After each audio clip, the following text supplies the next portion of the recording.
Pak Silakan Wapres, Mas Amir. dari Emir dari Media Indonesia. Ini soal hasil survei BPS kemarin soal pertanian. 10 tahun ini kan industri pertanian termasuk juga jumlah petaninya itu terus BPS bilang terus menyusut. Terus juga kita tahu di sektor manufaktur juga menyusut jumlah industrinya. Sementara di sektor jasa yang mau menjadi andalan juga dinilai value added-nya juga belum terlalu mumpuni lah untuk bertarung. Nah, dengan problem yang muncul di sektor manufaktur, jasa, termasuk juga di sektor agraria. Nah, terus apa terus yang mau dilakukan pemerintah ke depan? Mungkin nggak ya, kalau yang pemerintah sekarang tinggal setahun. Tapi tawaran yang berikutnya apa, kan pemerintah nggak hanya berhenti di 2024 aja Pak, tapi Ya, terus apa dengan situasi seperti kondisi ya seperti ini?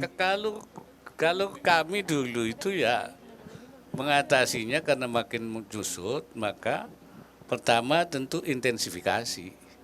Intensifikasi pertanian itu dengan misalnya masalah pengairannya, tersiernya, ya, primernya, saluran-saluran air itu semua, ya, itu supaya tetap intensif, diintensifikasi sehingga hasilnya walaupun jumlahnya itu tidak luas tapi hasilnya tinggi. Dan yang kedua mekanisasi. Ya, jadi semua dari mulai penanaman, panenan, ya, mulai penggarapan sampai memanennya itu pakai mekanik. Ya, sehingga dia cepat. Sehingga terus bisa ditanamin lagi, bisa ditanamin lagi.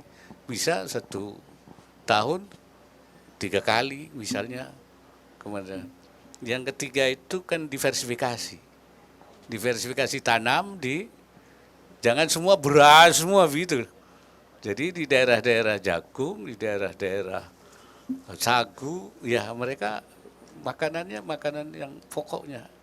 Jangan harus diberaskan seluruhnya.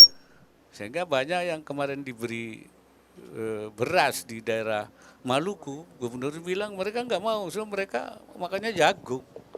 Nah ini seperti kita di Papua itu kita coba akan nanti bagaimana sana makannya ubi.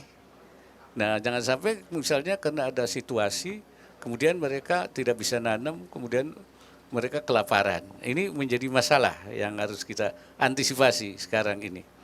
Kemudian ekstensifikasi.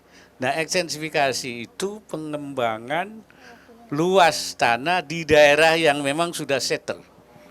Dikembangkan, diperluas.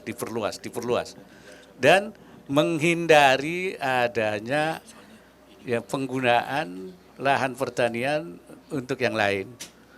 Nah, saya memuji cara yang misalnya Sultan di Jogja itu cerita kepada saya, kalau ada 1 hektar tanah pertanian diambil, bupatinya harus mengganti lagi 1 hektar lagi untuk pertanian, untuk mengganti yang keambil itu.